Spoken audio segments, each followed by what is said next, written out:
Terima kasih Anda kembali bersama Talkshow Solusi SDM. Ini adalah edisi terakhir sebelum Lebaran. Iya, sebelum Lebaran. Tenang-tenang Bu Novi. Nanti setelah Lebaran kita tancap gas lagi. Oke. Ya, minggu depan kita libur ya. Sekali aja ya. Iya, itu kan masih sehari kedua Idul Fitri kan, Mas. Ya, hari Selasa gitu, ya. Betul. Oke, dan hari ini senang kita bisa kembali bersama-sama. Selamat pagi, selamat menjalankan ibadah puasa untuk semuanya, untuk dua narasumber saya juga. Sehat-sehat terus kita semua, dan semoga nanti ketemu dengan hari kemenangan ya. Amin. Kita akan bersama dengan yang pertama adalah Ibu Novianing Tiasuti, CEO dari MSI. Selamat pagi Bu Novi, apa kabar? Pagi Mas Aldi, alhamdulillah sehat. Ya, selamat berpuasa untuk sahabat Merkuri dimanapun berada. Iya, oke. Dan narasumber tamu kita ini dari Unika Widya Mandala Surabaya. Nama lengkap beliau, koreksi nama kalau saya salah Mbak Desak, Dr. Desak Nyoman Arista Retno Dewi MPSI, psikolog, dosen di Fakultas Psikologi Unika Widya Mandala. Panggilnya Mbak Desak. Betul, Desak. Desak atau Desak? Desak ya? Desak. Mbak Desak apa kabar? Baik. Ya, namanya Mbak Desak Nyoman, tapi selamat menjalankan ibadah puasa. Terima kasih. Hampir salah saya. Bikin orang mokel ini tadi. Ya, oke. Kita hari ini bicara tentang keberagaman dan inklusivitas, implementasi positif ya dari iklim organisasi begitu ya. Silakan Bu Novi, apa sih kita mau ngobrol apa sih Bu Novi? Judulnya dua banget ya. Iya, judulnya kelihatannya berat tapi sebenarnya prakteknya prakteknya tidak sesulit yang dibayangkan. Jadi begini, kalau kita ada di dalam organisasi gitu, maka yang kita lakukan itu adalah memastikan bahwa di dalam organisasi kita itu tetap tercipta dinamika gitu ya, supaya kemudian kalau ketika terjadi dinamika maka akan banyak hal-hal yang bisa kita dapatkan. Nah, salah satunya adalah bagaimana kita menciptakan keberagaman itu gitu, atau kalau bahasa sekarangnya itu diversity. Gitu. Jadi makin banyak keragamannya sebenarnya itu akan makin membuat dinamika di dalam organisasi itu menjadi lebih positif. Nah, kenapa digabungkan dengan satu tadi, yang satunya yang inklusivitas, itu karena kalau kita hanya bicara keberagaman, tetapi kemudian di dalam keberagaman itu kita tidak melibatkan semua yang ada, tidak memastikan bahwa mereka itu ikut terlibat, berpartisipasi, terus kemudian mereka juga dilindungi, merasa aman. Nah, maka juga pasti ini akan jadi kontraproduktif seperti itu. Nah, kita mau membahas ini Mas, bagaimana supaya ini bisa ada seimbang di dalam organisasi, dan ya kita sekarang ini sedang mencoba untuk menebarkan atau mengencourage bahwa ketika kita ada dalam organisasi, jangan orientasinya itu terhadap sesuatu yang sama semua, yang homogen kayak gitu Mas. Nah, menciptakan keberagaman itu sebenarnya banyak manfaatnya dibandingkan hanya tadi Artinya keberagaman dan inklusivitas ini juga harus by design ya. By design Mas, by design gitu. Mungkin ada yang sudah menerapkannya by feeling secara tidak langsung. Nah, ini kita mencoba membahas konsepnya gitu ya Bu Desak. Oke. Gitu. Kita mulai saja dengan bertanya ke Mbak Desak soal apa sih bedanya antara inklusi dengan diversity. Oke, jadi inklusi dan diversity ya. Jadi lebih ke tadi sudah disampaikan oleh Bu Novi, kalau kita ngomong keberagaman itu kan berarti tidak hanya ngomong terkait dengan heterogenitas ya. Itu adalah sesuatu yang nggak bisa kita hindari gitu ya. Apalagi kalau kita di Indonesia itu kan sudah tercipta secara geografis gitu ya. Beragam sekali gitu betul. Dari sukunya gitu ya, terus kemudian bahasanya, budayanya gitu. Yang sekarang juga kemudian kalau kita ngomong angkatan kerja itu berarti kita ngomong tentang gap generasinya gitu ya, dan beragam gitu. Nah, kalau di dalam organisasi orang-orang yang heterogen itulah yang kemudian kita ngomong terkait dengan diversity-nya gitu ya. Keberagaman dalam organisasi itulah yang kita ngomong terkait dengan diversity tadi. Jadi keberagaman orang-orang yang ada di dalam organisasi yang memiliki berbagai macam karakteristik tadi itu. Begitu. Itu kita ngomong diversity-nya gitu. Sedangkan inclusivity itu adalah bagaimana menciptakan lingkungan yang bisa mengoptimalkan keberagaman tadi dengan menciptakan situasi atau lingkungan yang bisa membuat keberagaman tadi itu tidak menjadi sesuatu yang dipertentangkan, gitu, yang mengarah pada kontraproduktif tadi, tapi lebih pada sesuatu yang bisa mendorong organisasi menjadi lebih optimal, gitu. Karena dengan keberagaman itu artinya makan banyak sekali hal-hal yang kemudian bisa didiskusikan, bisa dirancang gitu ya. Yang fokus utamanya adalah untuk mendukung ketercapaian organisasi tadi. Begitu. Itu inklusivitas. Jadi menciptakan merancang atau menciptakan lingkungannya. Jadi betul memang harus by design. Harus by design ya. Walaupun kadang mungkin tanpa kita sadari kita ada, tapi kalau misalkan itu tidak dikelola gitu ya. Nah, itu bisa hilang gitu, nanti hilang, ketika hilang itu akhirnya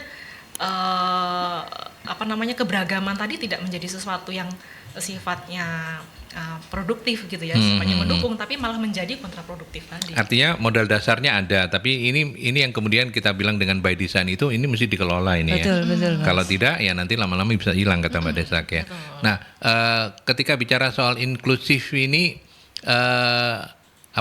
latar belakangnya bisa macam-macam ya. Betul.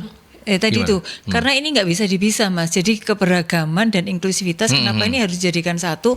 Karena tadi itu, karena kalau dibiarkan liar keberagamannya tanpa mereka kemudian dilibatkan, mereka itu didesain sedemikian rupa, maka akan menjadi sesuatu yang lepas gitu kan, Mas, seperti itu. Iya. Karena saya membayangkan kalau di sebuah perusahaan terus ada kecenderungan untuk ngeblok itu kan juga bagian dari yang kita akan diskusikan hari ini. Iya, ngeblok itu karena itu tadi inklusivitasnya itu mungkin tidak optimal lah di sana gitu. Karena kalau tadi itu keberagaman itu kan kita bicara siapanya gitu kan, Mas.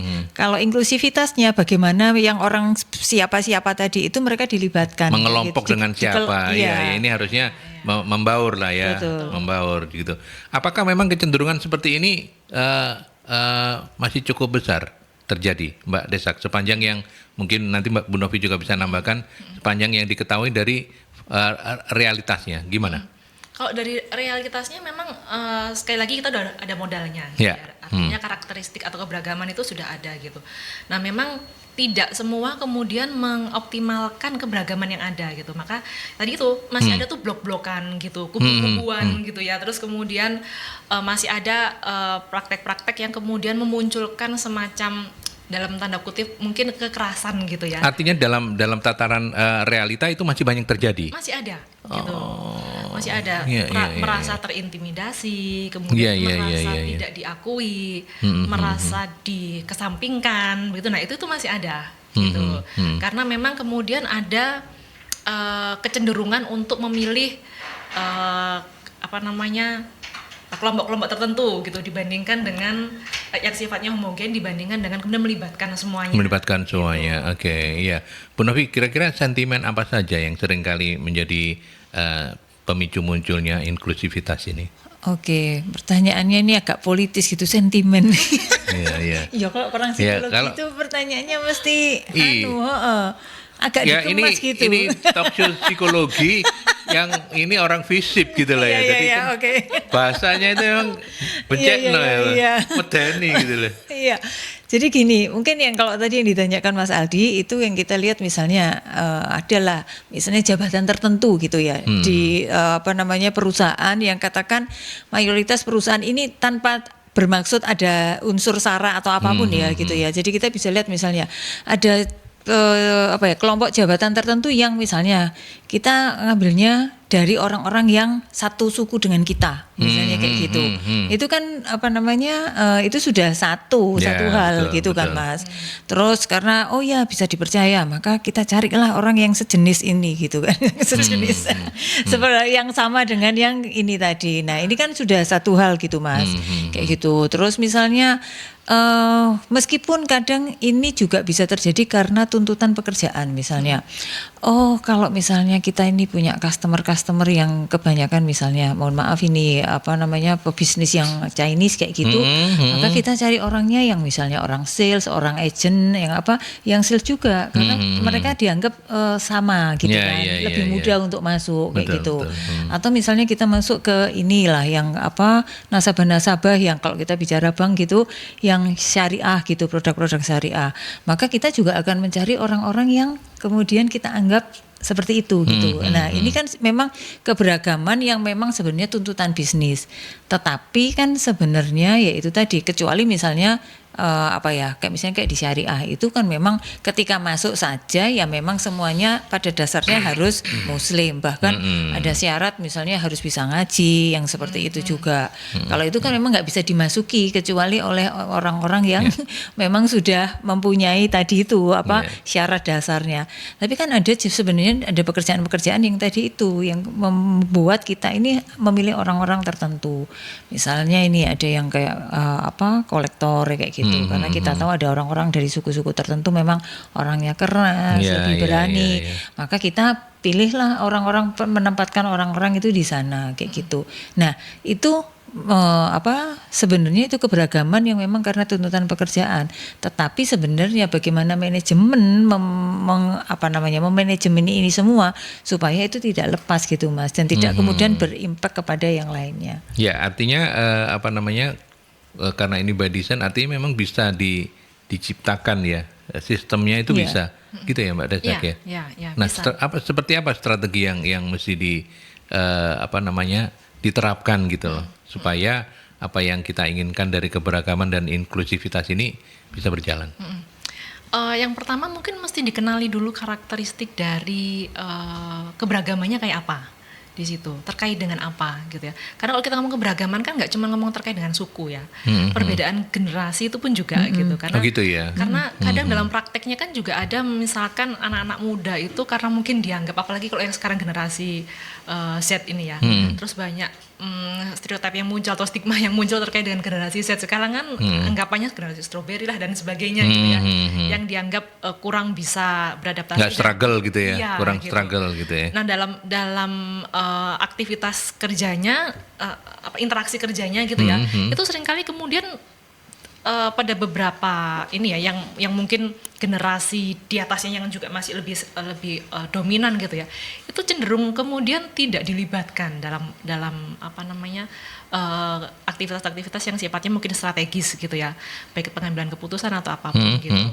Nah, yang mungkin harus kemudian kalau kita mau menerapkan itu strateginya, yang pertama mungkin kalau menurut saya harus dikenali dulu karakteristik keberagamannya terkait dengan apa. Kalau kita ngomong terkait dengan generasi tadi gitu ya, berarti orang-orangnya sekarang itu sudah banyak macam-macam gitu generasinya, mulai dari Z, generasi Y gitu ya, X masih ada. Kayaknya baby boomer udah nggak ada ya. Jarang ya. Nah, berarti kemudian apa nih yang bisa kemudian dimanfaatkan dari situ untuk mendukung optimalisasi kerja maupun pencapaian organisasi gitu. Dengan kita mengenali karakteristik keberagamannya apa, kita kemudian bisa bersama-sama gitu ya, membuat apa nih yang bisa dilakukan, apa yang bisa dirancang terkait dengan hal itu gitu ya. Entah nanti ngomong terkait dengan kebijakan, apa yang harus dilakukan gitu ya. Entah nanti ngomong terkait dengan implementasinya kayak gimana gitu ya. Karena kalau kita ngomong kaitannya nanti ngomongnya terkait dengan iklimnya, berarti kan menciptakan supaya lingkungan organisasi itu dirasa nyaman, aman gitu ya. Maka apa nih yang harus dirancang untuk bisa mendukung hal itu, inklusivitasnya supaya ada nih, dan iklim positif organisasinya itu pun juga akan terasa gitu ya.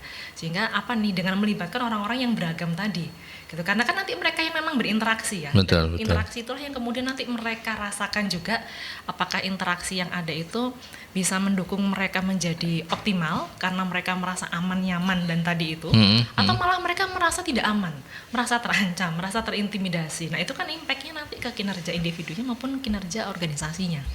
Gitu. Iya, oke. Bu Novi mau menambahkan soal strategi ini. Tadi misalnya juga tadi sudah disebutkan bahwa keberagaman generasi termasuk gender gitu ya. Bahkan sekarang di mana BUMN juga sudah diharapkan kalau dulu pimpinan puncak gitu ya, BOD-1 gitu, jadi di bawah direksi -1 itu kan kebanyakan masih didominasi cowok gitu kan.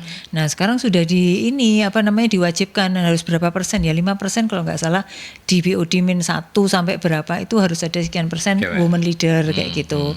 Termasuk misalnya usia gitu ya, itu kan dulu kalau sudah sekian puluh, umur 50 baru bisa kemudian di BOD -1. Nah sekarang dicarilah yang usianya masih 40 yang kayak gitu untuk menjadi posisi di BOD -1. Artinya ketika organisasi ini lagi mau ada perubahan, hal-hal yang kemudian sifatnya itu transformasi, nah mereka ini orang yang sudah masih siap, maksudnya energinya masih besar untuk bisa ke sana gitu. Orang yang lebih agile dibandingkan mereka yang sudah umur 50 yang kebanyakan sudah settle gitu ya, terus tinggal menunggu bahwa 5 tahun lagi pensiun, sudah waktunya mereka sudah nggak capek-capek kan, beda gitu kan Mas ya. Ya situ ketika kebutuhan organisasinya ke sana, maka ya kita harus nyarinya ke sana juga kayak gitu. Terus termasuk juga misalnya organisasi sekarang perusahaan harus punya 1% karyawannya yang disabilitas, menerima karyawan disabilitas kayak gitu. Nah itu kan juga contoh-contoh bahwa praktek-praktek ini sudah dimasukkan ke dalam organisasi gitu. Dan itu bagian dari upaya untuk menciptakan itu ya, keberagaman dan inklusivitas ya. Betul. Karena betul. Iya, karena itu impactnya kan bukan hanya di dalam Mas, tetapi juga keluar ke organisasi gitu. Ya di dalam akhirnya kita kan ini jadi tahu bahwa oh ya yang bisa kerja itu bukan hanya misalnya kayak tadi itu karena beragam. Oh ternyata leader pun kalau perempuan ternyata dia juga oke kok gitu, punya kelebihan-kelebihan yang lain kayak gitu kan. Terus misalnya ini oh ternyata orang yang misalnya dengan keterbatasan tertentu dia bisa kerja, empati di dalam jadi lebih timbul kayak gitulah. Jadi orang pun jadi di dalam organisasi itu belajar gitu loh Mas. Iya. Gitu. Semudah dan sesulit apakah ini semua diimplementasikan? Nanti kita akan lanjutkan bahas. Kita ke iklan dulu sekarang.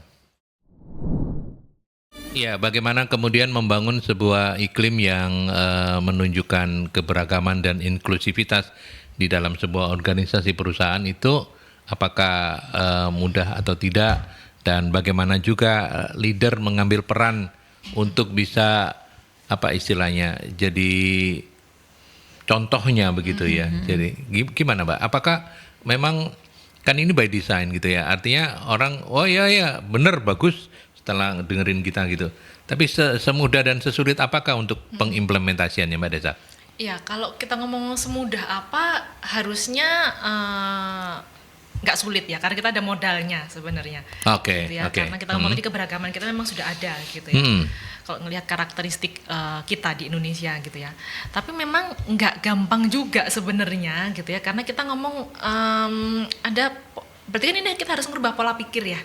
Pola pikir orang untuk kemudian dari yang sebelumnya mungkin ada eksklusivitas misalkan, kemudian dengan mau menerima bahwa kita ini beragam. Kalau kita ngomong beragam kan kita ngomong harus terlibat dengan banyak orang yang berbeda. Sebenarnya kalau misalnya sorry Mbak, saya potong. Sebenarnya kalau misalnya karakter dasar manusia itu dia lebih mudah untuk menjadi inklusif atau menjadi eksklusif Mbak.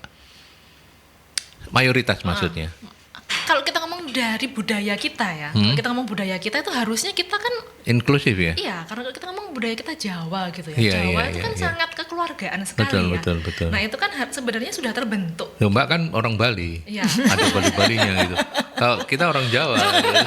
Iya. Ini mulai ini kayak. Iya. Ngomong silakan Mbak. Nah harusnya kita sudah ada modalnya, hanya apakah itu kemudian terpelihara dalam tanda kutip gitu ya, terasah yang kemudian itu menjadi juga pola pikir dan pola perilaku kita gitu ya. Karena tidak bisa dipungkiri dengan semakin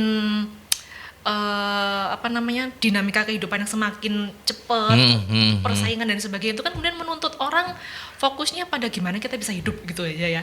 Gimana kita kemudian bisa bertahan gitu. Nah, kadang untuk itu kita nggak sadar bahwa kita kemudian menjadi jadi eksklusif gitu loh, harus eksklusif gitu loh, karena ya ngomong terkait dengan untuk bisa bertahan hidup mungkin kita harus saling senggol-senggolan, jegal-jegalan, egonya gitu. Nah kemudian sekarang kalau itu sudah kemudian menjadi pola pikir kita, pola perilaku kita, nah sekarang merubahnya lagi untuk kemudian balik ke menghargai adanya perbedaan, Iya, kemudian iya, mau iya, iya. berinteraksi Paham, lagi. paham. Nah itu kan tidak mudah, Hmm, gitu ya. Karena kan kita ngomong ngerubah lagi pola pikir dan pola perilaku. Iya, Gitu. iya, Pola iya. perilaku itu nggak cuman sekedar aturan gitu ya. Kan kita nggak bisa menerapkan model kayak mungkin aturannya polisi atau tentara, ya semoga kayak gini lakukan, kan nggak bisa gitu ya. Apalagi pemimpinnya, kalau kita ngomong memang di angkatan di tentara dan itu memang harus seperti itu. Tapi kalau kita ngomong di sosial gitu ya, organisasi gitu kan tidak semua bisa seperti itu gitu ya. Nah maka mungkin aturan aja tidak cukup, mungkin nah peran pemimpin di sini yang perlu masuk gitu ya. Karena kan pemimpin yang paling banyak berinteraksi dengan bawahannya ya, yang mana itu mayoritas dalam organisasi gitu ya. Ya, ya, Nah, dari peran pemimpin itulah yang dengan memberikan apa ya, contoh, modeling gitu ya mengenai bagaimana kita menghargai perbedaan itu dan melibatkan perbedaan keberagaman itu untuk pencapaian tadi itu tujuan organisasi sebenarnya. Gitu. Jadi memang strategis ya peran para pemimpin ini untuk bisa jadi apa itu gambaran gitu ya. Iya, Dan role memberikan model. role model untuk bisa mencontohkan secara langsung gitu. Gimana Bu Novi? Iya, betul Mas. Dan sebenarnya tadi itu kalau kita bicara peran leader berarti kan karena kita bicaranya orang yang dari posisi atas ya Mas, dari posisi strategis. Ini kalau dalam keseharian yang saya di klien-klien adalah bagaimana penerapan sistem manajemen berbasis kompetensi. Nah, itu sebenarnya salah satu tools yang bisa meminimalkan tadi itu adanya perbedaan-perbedaan. Karena apa? Ketika kita bicara sistem manajemen berbasis kompetensi, sistem manajemen SDM berbasis kompetensi, itu kita bicaranya adalah ketika mau merekrut orang ini loh sudah ada pedoman kompetensi yang harus dimiliki. Oh, ada level kompetensi tertentu yang harus persyaratkan di jabatan yang sedang direkrut kayak gitu. Nah, kita sudah bicaranya sudah ini dan ini akan menjadi acuan bersama gitu Mas. Mau rekrutmen, mau promosi, mau mutasi, nempatkan orang di posisi-posisi misalnya kita mau pindah di area atau cabang yang lain. Yeah. Nah, itu sudah ada sistemnya Mas. Nah, ini yang kemudian membuat orang meminimalkan friksi-friksi karena yang bicara adalah sistemnya gitu. Jadi kita tidak bicara lagi latar belakang, enggak ngelihat orang, tetapi siapa yang memenuhi kompetensi itu. Itu antara lain gampangnya kalau salah satu yang bisa dipakai itu. Jadi tinggal bagaimana konsisten bahwa ini dilaksanakan. Kayak gitu Mas. Oke. Ini ada Pak Nurdi yang menitipkan pertanyaan, apa yang akan terjadi di perusahaan jika owner tidak handal memetakan keberagaman dalam organisasi yang dipimpinnya? Kalau nggak bisa memetakan yang terjadi ya, ya artinya kita nggak bisa melihat potensi yang ada ya dari orang-orang itu gitu sebenarnya. Karena kan kalau kita ngomong beragam itu kan artinya kita ngomong kompetensi nih, berarti baliknya gitu ya. Berarti kompetensinya juga beragam. Gitu ya, yang kemudian tuh bisa jadi potensi yang sebenarnya bisa mendukung nanti organisasi untuk mencapai tujuannya, gitu ya. Karena kan misalkan kalau kita ngomong contoh dari budaya aja misalkan, gitu ya, kita kalau nggak ngenali gimana karakteristik keberagaman di organisasi kita nggak tahu, oh ternyata kita punya karyawan yang ternyata kemampuan skillnya, komunikasi skillnya itu tuh bagus loh ternyata, by DNA, memang pintar ngomong. Dari sononya ya. Gitu. Kita nggak ngerti loh, ternyata orangnya pintar ngomong dan ini bisa membantu organisasi mungkin nanti terkait dengan gimana menjalin komunikasi eksternalnya organisasi. Atau kita nggak ngerti, oh ternyata ada orang-orang yang punya kemampuan berpikir strategisnya itu bagus loh ternyata. Atau dia punya pemikiran yang sifatnya visioner ke depan gitu ya, atau kreatif, inovatif gitu. Nah itu yang terjadi. Akhirnya kan kita nggak tahu ada potensi itu ya. Padahal itu dibutuhkan sebenarnya untuk organisasi itu bisa mencapai tujuan atau bertahan dalam persaingan bisnis gitu ya. Nah itu yang bisa terjadi dan itu kan berbahaya sekali untuk organisasi. Iya. Oke, Bu Rofi mau menambahkan untuk Pak Nurdi. Untuk Pak Nurdi mungkin ya ini tadi. Nggak tahu Pak Nurdi ini dalam posisi apa gitu ya. Kalau misalnya tadi bicaranya pimpinan, mungkin ada orang lain yang dianggap pimpinan yang kurang open mind seperti itu ya Mas. Nah ini mungkin bisa Pak Nurdi ini mencoba untuk mendekati, menyampaikan hal-hal yang seperti ini supaya kemudian itu tadi terekspos kayak gitu Mas. Karena memang orang latar belakang seseorang itu banyak mempengaruhi. Jadi misalnya gini, seorang yang misalnya dibesarkan di lingkungan tertentu dan dia banyak lama di situ, ya cara berpikirnya kan ya terkotak di sana kayak gitu. Itu sesuatu yang alami tetapi sebenarnya bisa diekspan gitu, maksudnya dengan dia melihat banyak keragaman yang tadi sudah disampaikan oleh Bu Desa, tentunya dia akan bisa melihat lebih banyak hal dan juga mengambil hal yang positifnya kayak gitu. Kayak misalnya gini, kebetulan kayak saya ini waktu kecil saya kelas 4 SD, saya dari Surabaya itu pindah ke Malang dan tinggalnya di kompleks militer gitu ya. Jadi kebetulan ayah saya ini angkatan darat. Di sana itu kayak pusat pendidikan. Di mana itu di sana itu teman main saya, tetangga saya itu mulai orang Batak, orang Manado, orang Ambon lah, orang Sunda kayak gitu. Dan kita biasa misalnya ini mohon maaf ini kalau mungkin ada yang kurang merasa kurang sreg bahwa kalau misalnya di sana kita lebaran ya kita sama-sama ngerayain lebaran di aula gitu ya, kita sama-sama ada acara terus kemudian salam-salaman. Demikian juga ketika Natal, bukan di upacara misa Natalnya ya, tetapi perayaan Natalnya itu dirayakan bersama siapapun gitu dari agama apapun, karena tadi itu mereka juga tetangga-tetangga ayah teman-teman ayah saya itu juga orang-orang yang dari latar belakangnya suku macam-macam, itu pasti juga agamanya macam-macam dan kita biasa untuk seperti itu. Nah kan tapi kan ada juga yang kemudian itu tadi ketika sudah ini yang kemudian membawa saya ketemu siapapun, terus ketika kerja gitu ini teman kerja saya sekantor itu banyak yang Chinese kayak gitu. Nah jadi itu saya biasa gitu dan saya bisa melihat kelebihan dari suku ini, kelebihan yang ini itu ternyata itu mereka luar biasa. Nah itu kalau sampai dia nggak ngelihat, maksudnya kalau dia nggak mau expand ngelihat itu dan itu harus lewat pengalaman, itu nggak akan bisa gitu loh. Jadi kadang mungkin diomongi tok gitu hanya secara knowledge kita dapat, tetapi penjiwaannya nggak dapat gitu, karena dia belum percaya, mosok sih kayak gitu, belum tentu gitu, misalnya punya stereotype tertentu terhadap suku-suku tertentu yang mungkin ya membuat dia akhirnya tetap bahwa kita nggak cocok sama orang yang seperti ini kayak gitu, gitu Mas. Ya. Hari ini kita topik kita ini menganggap tidak ada faktor-faktor yang berkaitan dengan agama ya. Iya. Sebenarnya di luar itu ya. Di luar itu. Artinya kalau itu susah. Misalnya yang secara syariat apa gitu enggak lah. Itu susah ya. Jadi kita disclaimer dulu bahwa kita memang tidak membahas diversity dan inclusivity ini berdasarkan agama, karena itu memang susah. Iya. Tapi itu bagian dari keragaman juga di kita.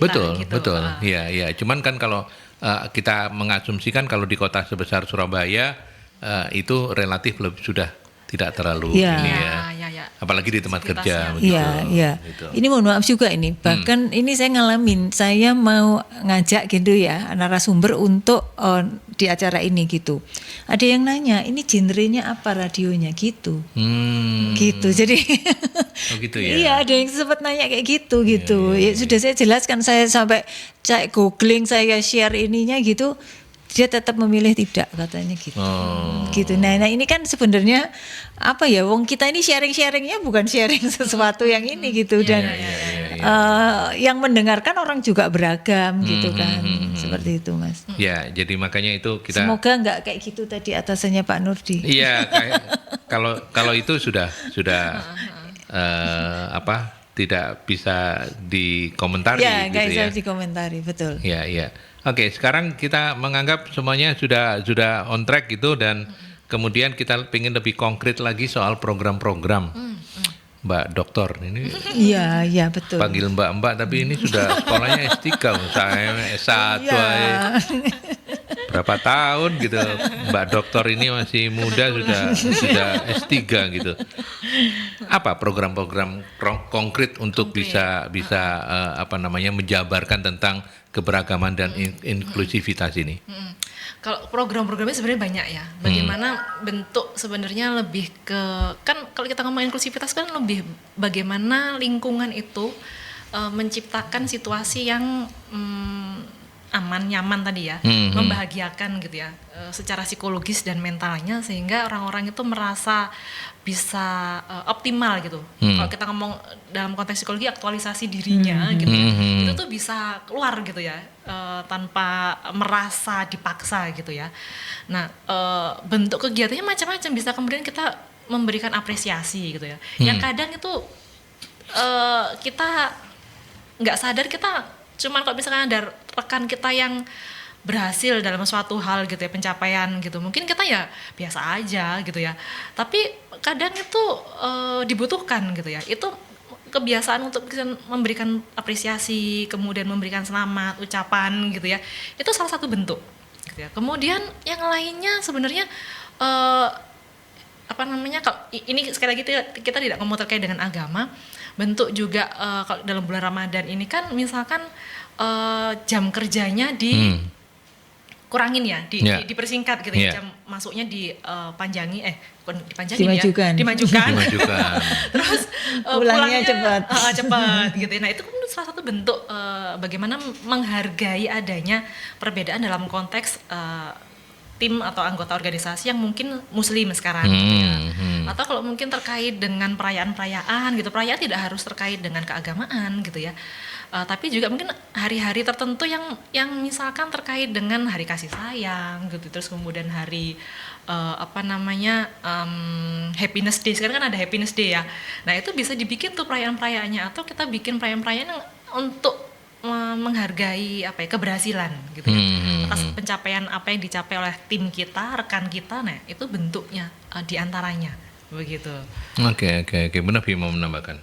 Ini Mas, misalnya tadi itu kaitannya dengan ini adalah misalnya kita menyediakan tempat ibadah gitu ya, yang layak untuk beribadah masing-masing agama lah gitu. Jadi kalau muslim karena sholat harus ada tempat tertentunya ya kita sediakan kayak gitu. Terus yang lainnya misalnya tadi itu kalau misalnya ibu habis melahirkan ya, kalau ada tempat laktasinya kayak gitu, itu kan juga supaya kemudian dia juga tetap nyaman bekerja, dia enggak merasa bahwa kewajibannya untuk memberikan mungkin ASI eksklusif lah, mungkin biasanya kan anaknya nggak dibawa tapi dia mompa susunya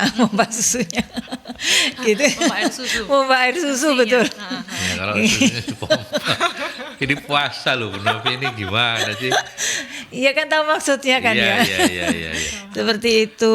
Terus ya itulah, terus rekrutmen Mas, itu juga tadi berdasarkan kompetensi, praktek-prakteknya yang seperti itu. Terus sebutan-sebutan misalnya komunikasi internal gitu ya.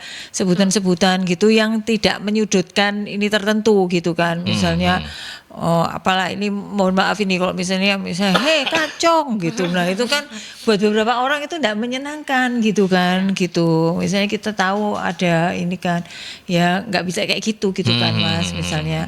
Jadi pakai sebutan-sebutan yang sifatnya Mbak, Mas, atau yang common di daerah itulah gitu. Misalnya ada yang sebutan yang nggak apa-apa, misalnya kita pakai Cece, Koko, yang kayak gitu nggak apa-apa gitu. Selama bahwa kita semua menyadari bahwa itu tidak ada indikasi tertentu lah kayak gitu. Itu hanya lebih untuk mengakrabkan kayak gitu Mas. Kayak gitu. Ya, oke. Kita break dulu ya. Kita ke iklan dulu, nanti kita lanjutkan untuk sesi yang berikutnya. Oke, kita lanjutkan kembali dan silahkan untuk Anda seperti Pak Nurdi melalui WhatsApp juga boleh di 081 730 0096 atau melalui line telepon juga boleh. Kalau ada yang mau ditanya-tanyain ya di 031 562 0096 atau 567 9696. Kita lanjutkan kembali masih bersama Bu Novi dan Dr. Desak dari Unika Widya Mandala. Kita masih membahas tentang keberagaman dan inklusivitas. Tadi yang terakhir kita sudah sampai dengan menanyakan kepada para narasumber soal program-program. Nah, kalau yang pertanyaan berikutnya ini, bagaimana cara menghargai perbedaan tanpa mengabaikan identitas dan nilai utama perusahaan? Pak Desak, apa jawabannya? Kalau mau menghargai perbedaan ya, berarti kita ya mesti tahu dulu bagaimana bisa melibatkan orang-orang tadi itu ya, gitu ya, tanpa kita melihat apa nih latar belakangnya gitu yang tadi Bu Novi sempat ngomong kan, kita ngomong manajemen by SDM-nya ya, terkait dengan kompetensi gitu ya.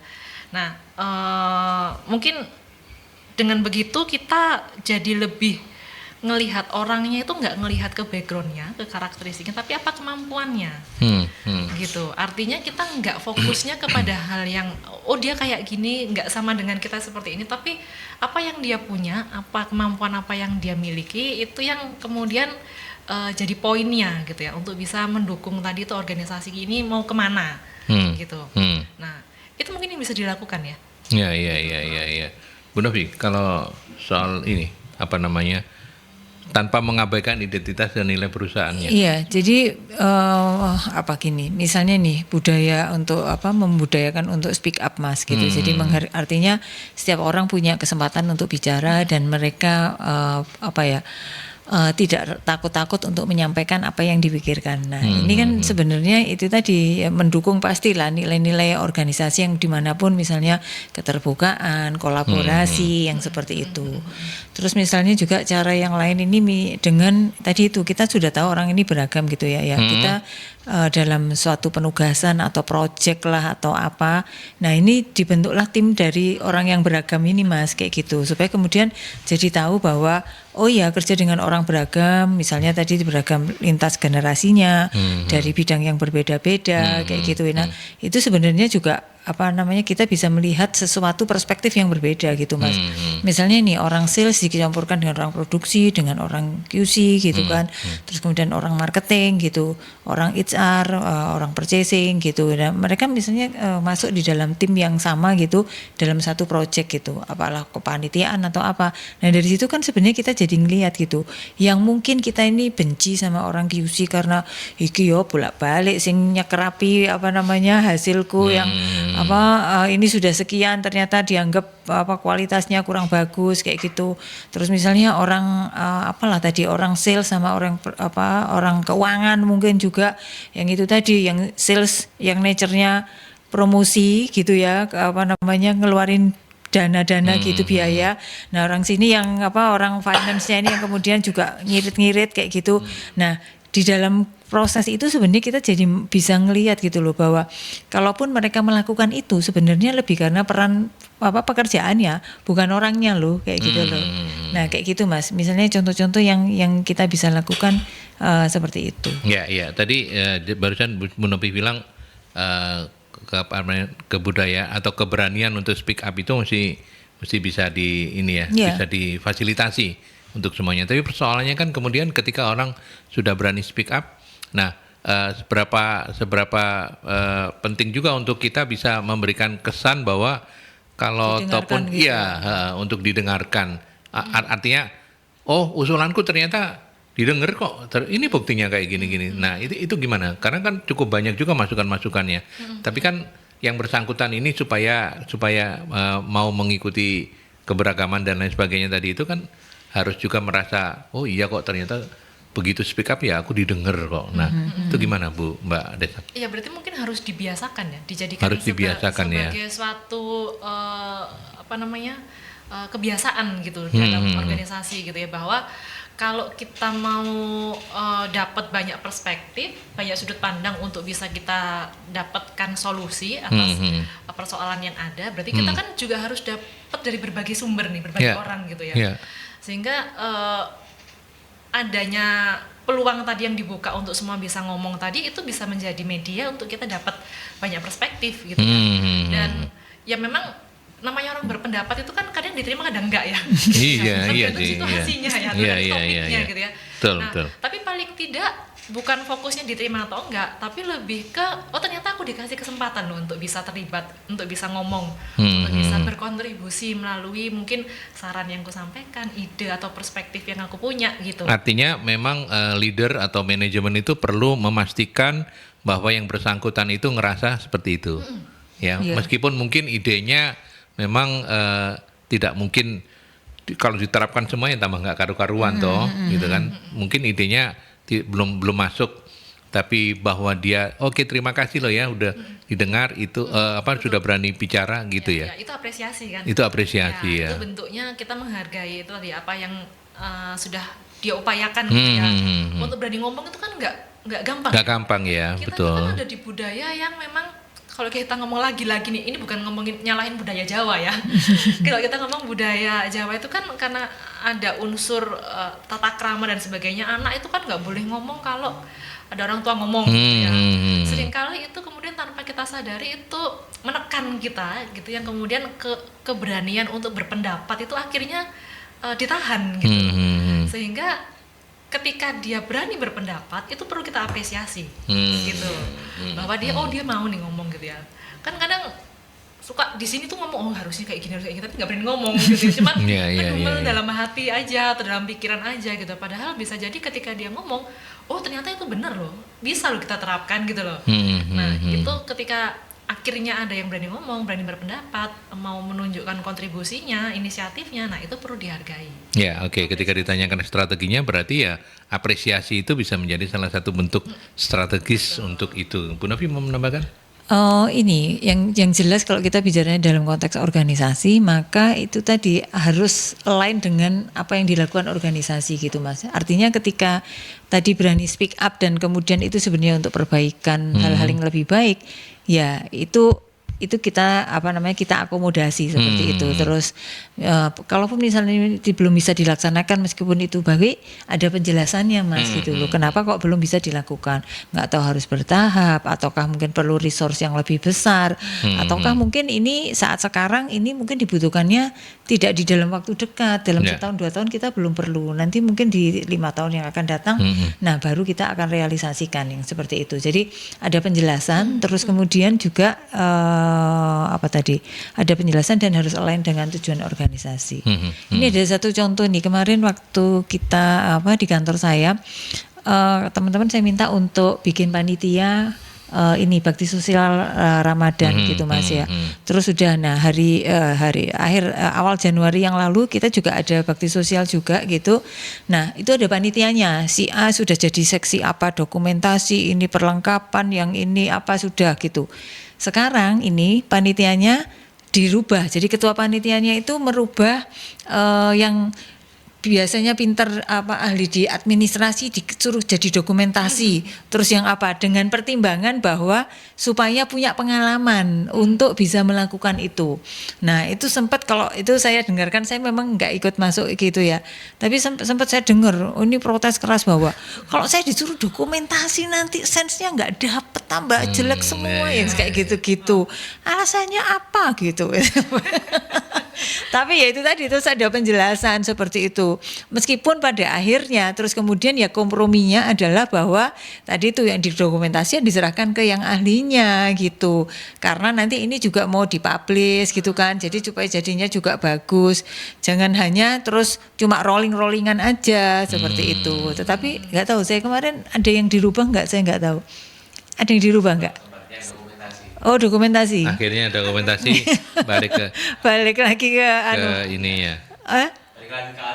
Balik lagi ke ahlinya. Nggak tahu, terus yang bagian-bagian lainnya kayaknya mungkin ada perubahan juga. Tapi paling nggak ya seperti itu Mas, membiarkan orang jadi mau leadernya yang pada saat itu jadi ketua panitianya gitu, yang di mana saat itu dia berperan jadi leader, jadi belajar gitu loh. Oh ya ternyata ada sisi yang lainnya, bahwa pendapatnya dia itu nggak selalu benar, bahwa ini cuma di rolling kayak gitu.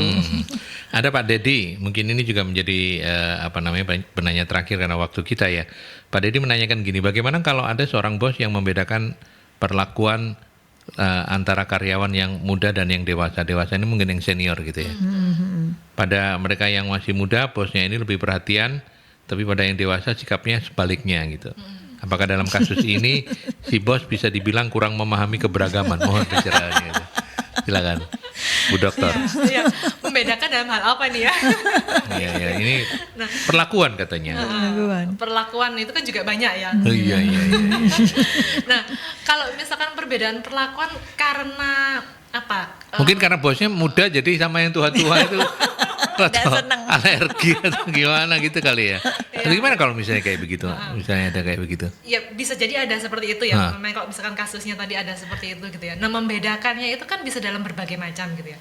Kalau kita ngomong membedakan untuk tugas-tugas yang sifatnya mungkin analitis gitu ya, yang kritis harus ngelihat kondisi pasar yang sekarang yang mayoritas anak-anak muda misalnya, maka mungkin yang cocok ya mungkin anak-anak muda, anak-anak muda pekerja gitu. yang mungkin satu generasi gitu ya.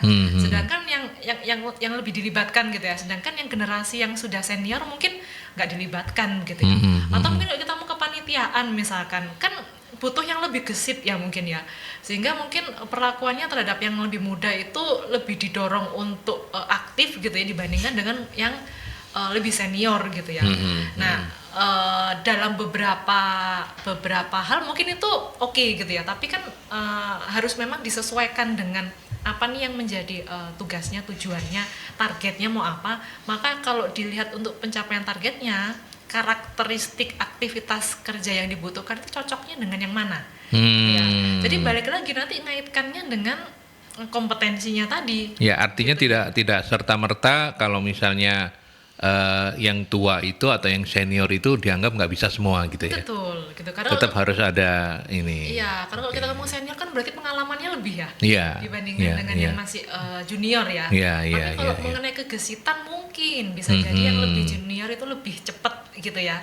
Apalagi era sekarang teknologi gitu ya. Betul. Anak muda itu kan cepet banget itu gerakannya itu, tangannya dan sebagainya itu.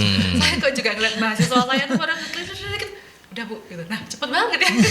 Iya.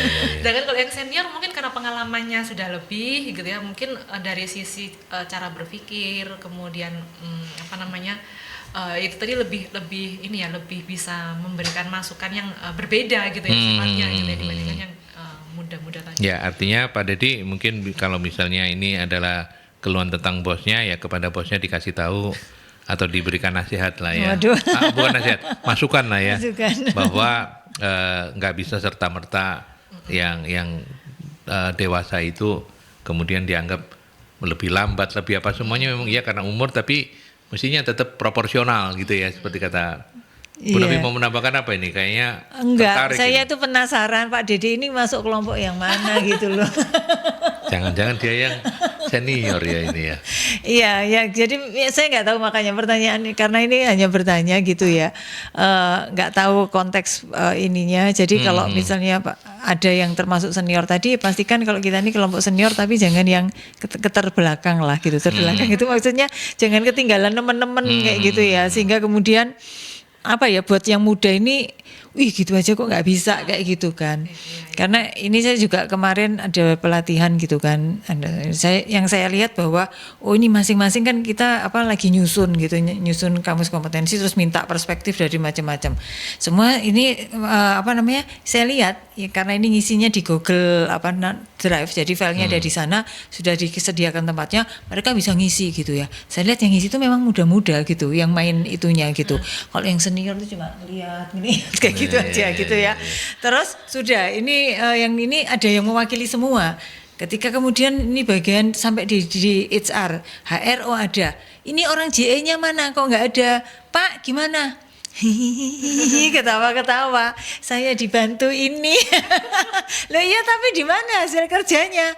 Iya, belum Bu, gitu. Jadi maksud saya ya jangan ketinggalan banget-banget, atau kalau enggak ya carilah support system yang kemudian tadi itu. Jangan sampai kemudian ini kan jadi ada yang kurang gitu. Semua departemen sudah ada, yang tinggal departemen ini nggak ada gitu. Jadi ya jangan sampai menghambat yang lainnya kan kayak gitu. Nah, itu tadi sih sebenarnya saya agak tergelitik termasuk yang mana. Kalaupun senior jangan yang kemudian ketertinggalan lah gitulah, yang nggak update sehingga kemudian yaitu tadi menjadi menyulitkan. Jadi beban malahan. Betul, ya, jadi beban gitu untuk organisasi. Perlakuannya jadi beda akhirnya. Iya, wajar kalau diperlakukan berbeda. Semoga karena enggak ya Pak Dedi ya. Mohon maaf, ini tadi hanya asumsi. Iya, mohon maaf lahir batin. Bentar lagi kan Idul Fitri ya Pak Dedi ya. Nanti aku dicing bahasa. Oke, pertanyaan terakhir dan sekaligus juga menjadi closing statement, bagaimana kemudian HR bisa mengukur? Karena semuanya ini kan mesti terukur ya efektivitasnya dari keberagaman dan inklusivitas ini, Bu Dokter. Ya, kalau ngukurnya itu harusnya bisa dilihat dari produktivitas ya dan pencapaian target. Kalau kita ngomong ke individu berarti ngomongnya terkait dengan hasil PA-nya misalkan performa appraisal-nya mungkin optimal, targetnya KPI-nya jadi tercapai misalkan. Kalau kita ngomong dari sisi organisasi, bisa jadi kemudian dari pencapaian juga terkait dengan tujuan organisasi. Atau secara umum mungkin terkait dengan image perusahaan menjadi lebih meningkat gitu ya, bahwa ini jadi perusahaan yang mengedepankan mengenai keberagaman dan bagaimana memberi peluang atau kesempatan pada berbagai macam karakter untuk bisa berkontribusi dan mendukung optimalisasi pencapaian dari organisasi gitu ya. Nah kalau kayak gitu kan artinya menarik ya. Kalau kita ngomong image meningkat, positif, berarti kan kalau misalkan perusahaannya ada perusahaan jasa, berarti kan berimpact-nya nanti ke customer-nya meningkat dan seterusnya gitu ya. Balik lagi nanti ngomong terkait dengan produktivitas atau pencapaian target dari organisasinya gitu. Oke. Bu Novi sekarang. Bisa ditambahkan dengan survei employee engagement survey kayak gitu Mas. Artinya apakah ya tadi itu karyawan yang beragam itu kemudian juga merasakan bahwa mereka diperlakukan sama, karena di dalam aspek-aspek di dalam kuesioner itu ada menanyakan seperti itu juga gitu kan. Seperti itu. Jadi ini akan lebih menarik hasilnya biasanya kalau kemudian ada yang misalnya areanya itu kayak di luar Jawa yang terpencil yang kayak gitulah. Nah itu memastikan bahwa kepentingan mereka, kepentingan tanda petik ya, artinya suara mereka, terus kemudian hal-hal yang bisa diterima oleh mereka yang di kota-kota besar itu mereka juga bisa terima seperti itu kayak survei engagement survey kayak gitu di akhir tahun biasanya Mas, sudah November, Desember itu biasanya dilakukan, karena dari sana kemudian kita bisa melihat kira-kira ada gapnya itu di aspek yang mana.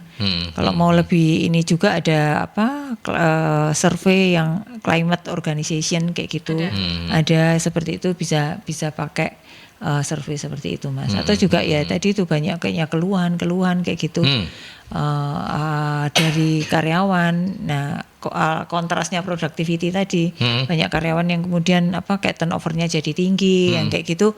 Nah itu sebenarnya yang harus kita lihat. Jadi kalau misalnya ternyata ada karakter-karakter tertentu, karakter itu maksudnya secara demografis itu ada kelompok tertentu karyawan yang misalnya kok gampang resign nah kita harus ngelihat juga dari sana gitu. Dari sana sebenarnya bisa kelihatan gitu Mas. Oke. Baik. Itu akhir dari diskusi kita pagi hari ini. Terima kasih untuk sekali lagi sudah meluangkan waktu Dr. Desak Nyoman Arista Retnodewi MPSI Psikolog dari Fakultas Psikologi Unika Widya Mandala. Bu Doktor, terima kasih banyak ya. Sama-sama. Sudah meluangkan waktu, sehat-sehat terus. Amin. Kapan-kapan mungkin kita bisa ketemu lagi untuk talk show ini ya. Bu Novi, apa yang mau disampaikan dari MSI? Ada? Ya dari MSI ini karena pertemuan terakhir sebelum Lebaran, saya mau mengucapkan meskipun agak terlalu awal gitu, tapi mohon maaf lahir batin. Selamat berlebaran, selamat jalan buat yang lagi mudik, tetap semangat gitu. Puasa-puasa terakhir pahalanya makin besar, jadi amin. Jangan mokel karena biasanya perjalanan kan Mas gitu ya. Terus musafir jadinya enggak puasa, sayang sekali, dan semoga sehat terus sampai nanti saat Idul Fitri seperti ini. itu. Ini kegiatan teman-teman MSI sudah selesai minggu ini? Yang minggu ini ya, jadi yang nanti bulan April kita ada pelatihan lagi yang buka mulai tanggal 12 April Mas. 12 April itu pelatihan sertifikasi pelayanan prima, 19 April pelatihan sertifikasi training of the trainer dan public relation, terus 26 April yang MSDM dan public speaking. Ini semua yang ber-BNSP. Ya, beri kesempatan juga untuk Resa dan teman-teman istirahat sejenak lah ya. Iya. Kalau ngikut bosnya, kalau ngikut bosnya tancap terus, enggak pakai berhenti, bahaya ini. Nanti setelah Idul Fitri bisa kontak kembali di 08 11 340 5557 ya. Oke, iya. Terima kasih Mas. Terima kasih Mbak Desak, terima kasih Bu Novi. Terima kasih. Terima kasih. Sampai kita ketemu dalam talk show setelah Lebaran. Sampai jumpa.